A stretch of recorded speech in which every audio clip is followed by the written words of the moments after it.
घटना है जहां शिवपुरी के एक मंदिर के परिसर में एक मंदिर के महंत ने दर्शनार्थी विकलांग लोधी बच्ची का जबरन बलात्कार किया। उसे उसके पिता को जान से मारने की धमकी का डर दिखाकर बलात्कार बार बार किया। जब यह जघन्य अपराध सार्वजनिक हुआ तब पता चला कि वो विकलांग लोधी बच्ची 8 माह की गर्भवती है। बहुत जद्दोजहद के बाद उस महंत के खिलाफ एफआईआर दर्ज हो पाई और कई सामाजिक संगठनों ने आगे आकर उसके लिए आवाज उठाई। भारतीय ओबीसी महासभा की मुख्य संयोजक के नाते साधना भारती ने 16 अगस्त 2024 को वीरांगना रानी अवंतीबाई लोधी जी की जन्म जयंती के अवसर पर शिवपुरी में जाके मैंने विशाल धरना प्रदर्शन किया और डीएम के माध्यम से सीएम को ज्ञापन पहुंचाया। तब ये संज्ञान में आया कि वो बलात्कार पीड़ित बच्ची ने अपनी कोख से एक बच्चा जन्मा है। आजादी से आज तक के इतिहास में ऐसा पहली बार हुआ होगा जहां बलात्कार पीड़ित को मां बने हुए 1 वर्ष से अधिक हो गया, लेकिन उसे बिन ब्याही मां बनाने वाला वो बलात्कारी बाबा ब्रिजेश शर्मा 1 साल बाद भी गिरफ्तार नहीं हुआ। साधना भारती ये पूछना चाहती है, ऐसी घटना जिला अशोकनगर के अंदर हुई जहां पे मूडरा गांव के अंदर एक वीडियो तेजी से वायरल हुआ।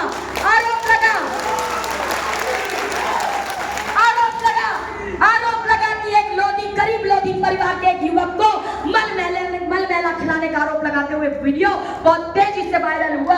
बड़े वाद विवाद के बाद एक धरना प्रदर्शन हुआ जिसमें जीतू पटवारी जी आए, आदरणीय दिग्विजय सिंह जी आए, जयवर्धन सिंह जी आए। सत्ता से सीधे सवाल पूछे गए। अरविंद सिंह लोधी जी को मालूम होगा, वो भी वहां मौजूद थे। मैं पूछना चाहती हूँ कि साधना भारती पूछना चाहती है, वहां आवाज उठाई गई, सत्ता से सवाल हुए, परंतु आज भी उसी लोधी परिवार को बंधक की तरह अपने घर में रहना पड़ रहा है।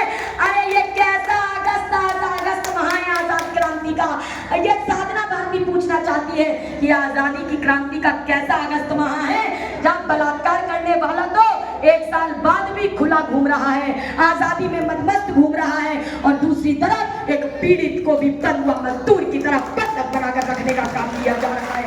और हमारे समाज के किसी भी सत्तासीन निर्वाचित नेता ने, चाहे वो सांसद हो, चाहे विधायक हो, चाहे मंत्री हो, चाहे पूर्व मुख्यमंत्री हो, किसी ने इसके लिए आवाज तक नहीं उठाई। अरे धिक्कार है ऐसे चुने हुए सजातीय सांसदों, विधायकों, मंत्रियों की सोच और समाज सेवा पर, धिक्कार है ऐसी सोच पर। आज साधना भारती ये कहने के लिए आई है, मैं खुद नहीं कहती, आज मैं समाज के लोगों से पूछना चाहती हूँ, क्या शिवपुरी की साधना भारती आज पूछना चाहती है, साधना भारती आज आपसे पूछना चाहती है कि ये पहली घटना है क्या? शिवपुरी के अंदर अभी आपने सुना होगा 18 अगस्त 2025 को एक गरीब परिवार के लोधी युवक को पुलिस हिरासत में बर्बरतापूर्ण बेरहमी से पीट कर पुलिस के द्वारा मार डाला गया और पीड़ित परिवार की कोई पुकार नहीं सुनी गई। जब आप जैसे कुछ जागरूक स्वजातीय बंधुओं ने धरना प्रदर्शन किया तब मात्र 4 पुलिस वालों को हटाया गया। अरे हटाइए मत, जो हत्या के आरोपी हैं उन सभी पुलिस वालों को बर्खास्त करके जेल भेजने का काम कीजिए, ये हमारी मांग है। साधना भारती आज कहना चाहती है। और ये मध्य प्रदेश तक घटनाएं सीमित नहीं है, लेकिन उसके बाद भी मुझे समझ में नहीं आता किन घटनाओं पर मौन क्यों साधा जाता है, चुप्पी क्यों साधी जाती है। अरे साधना भारती का तो बचपन परम आदरणीय मध्य प्रदेश की प्रथम महिला मुख्यमंत्री रही सुश्री उमा भारती जी की गोद में बीता है। मैं उनकी गोद में खेली हूँ और 2003 में पिछौर में मैं आई थी सम्मेलन में, और उस समय आदरणीय उमा भारती जी के समक्ष ही मैंने अपनी अंतरात्मा की आवाज पे कहा था कि आदरणीय उमा भारती जी मध्य प्रदेश की प्रथम महिला मुख्यमंत्री बनेंगी, और ये सच साबित हुआ। वो मध्य प्रदेश की प्रथम महिला मुख्यमंत्री बनी, मध्य प्रदेश की प्रथम महिला मुख्यमंत्री बनी। और उसके बाद जब भोपाल में सम्मेलन हुआ, यहाँ से भी हजारों की संख्या में लोग गए होंगे, उस सम्मेलन में आदरणीय उमा भारती जी के बड़े भाई आदरणीय स्वामी प्रसाद लोधी जी ने मुझे विशिष्ट अतिथि के तौर पर वहां आमंत्रित किया, और वहां मेरा उस समय वक्तव्य उमा जी के सामने हुआ था। उसके बाद सन 2008 में सागर के बंडा में आदरणीय उमा भारती जी के साथ फिर से मुझे मंच साझा करने का अवसर मिला, और उसके बाद उस समय मैंने आदरणीय उमा भारती जी से उसी मंच के माध्यम से कुछ सीधे सवाल पूछे थे। आदरणीय उमा भारती जी ने मुझे उस मंच पर मुकुट पहनाकर सम्मानित भी किया था। वो मुझे बेहद स्नेह करती हैं, मैं उनका बेहद सम्मान करती हूँ। लेकिन आज लगभग 17 साल बाद इस चंदेरी के मंच से आज फिर साधना भारती परम आदरणीय आदरणीय उमा भारती जी से सीधे सवाल करना चाहती है। मैं पूछना चाहती हूँ कि आप इस मध्य प्रदेश की प्रथम महिला मुख्यमंत्री बनी, पूरे लोधी समाज ने आपका साथ दिया, लेकिन जब जिला शिवपुरी के अंदर एक बलात्कार पीड़ित बिन ब्याही मां बन जाती है और बिन ब्याही मां बनाने वाला बलात्कारी बाबा ब्रजेश शर्मा 1 साल तक गिरफ्तार नहीं होता और उसके परिवार को 1 रुपए की भी आर्थिक सहायता सरकार की तरफ से मुहैया कराई नहीं जाती, फिर भी आप मौन है। आज तक आप मौन है। दिनेश लोधी को 18 अगस्त 2025 को पुलिस के द्वारा बर्बरतापूर्ण पीट कर मार डाला गया। उसके परिवार को 1 रुपए की आर्थिक सहायता सरकार ने मुहैया नहीं कराई, फिर भी आप मौन है। अरे इस मूडरा के अंदर एक अमानवीय घटना हुई। हमारे समाज के लोधी बेटे को मल मेला खिलाने का आरोप लगाते हुए वीडियो वायरल हुआ और उसके परिवार को रक्षा और सुरक्षा देने का काम सरकार ने नहीं किया, उल्टा उसे बंधक बनाकर उसी के घर में रखा गया, फिर भी आप मौन है। 2024 के लोकसभा चुनाव में आदरणीय उमा भारती जी को भाजपा ने अपना राष्ट्रीय स्टार प्रचारक नहीं बनाया था।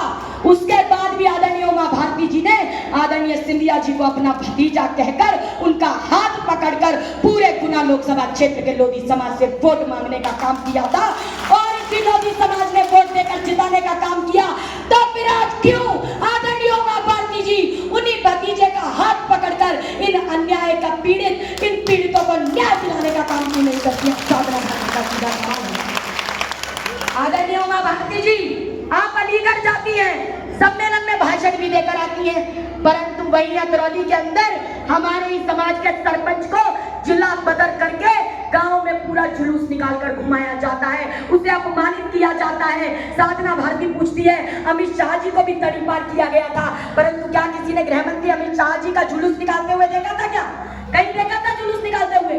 लेकिन हमारे समाज के सरपंच को जिला बदल किया गया तो उसका जुलूस निकालकर उसे अपमानित करने का काम किया गया, फिर भी आप मौन रही। और तो और ऐसी जैसे शिवपुरी में घटना हुई 18 अगस्त, वैसी निधौली कला में एक नाबालिग समाज के बच्चे को पुलिस हिरासत में पीट कर मार डाला गया और उस बच्चे के परिवार से 50,000 रुपए की रिश्वत लेने का आरोप उस परिवार ने लगाया। बेचारों ने ब्याज लेकर 50,000 रुपए अपने बच्चे को छुड़ाने के लिए दिए, वो 50,000 तो वापस मिले नहीं बल्कि उनका बेटा चला गया और 50 रुपए की भी आर्थिक सहायता उस परिवार को नहीं दी गई और फिर भी आज भी आप मौन हैं। मैं पूछना चाहती हूँ कि ये मौन कब टूटेगा आदरणीय उमा भारती जी? साथ ही साथ मध्य प्रदेश में जब घटना होती है तो हमारे और 2 लोग हैं, आदरणीय प्रहलाद पटेल जी, आदरणीय धर्मेंद्र लोधी जी, ये भी मौन साथ जाते हैं। अरे समाज ने आपको चुनकर भेजा है कि जब जब समाज के साथ कोई अन्याय हो तो आप आगे आकर उस अन्याय के खिलाफ लड़ाई लड़ने का काम हमारे साथ करें। तो आप बताइए, क्या आप इन सवालों का जवाब नहीं चाहते उमा जी से? तो हाथ खड़े करके बताओ कौन कौन जवाब लेना चाहता है? आदरणीय उमा भारती जी, ये जितने सोशल मीडिया पर अगर कोई लाइव कर रहा है तो देश भर में आवाज जा रही है।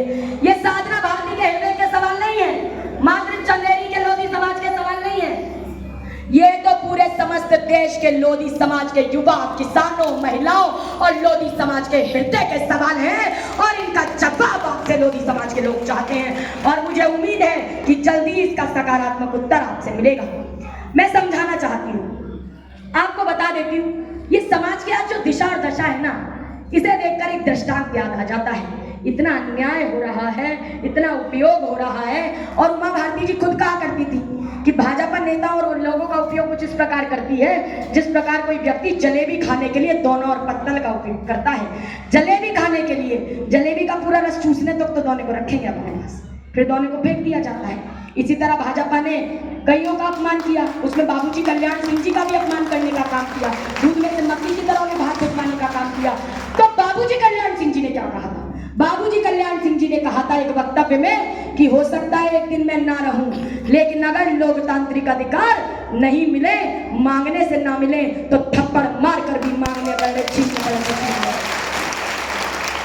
तो युवाओं, आपको आगाह कर रही हूं, अपनी ऊर्जा को सकारात्मक और बढ़ाइए, नारे लगाइए, जोश दिखाइए, मगर सकारात्मक तौर पर एक बुद्धिजीवी की तरह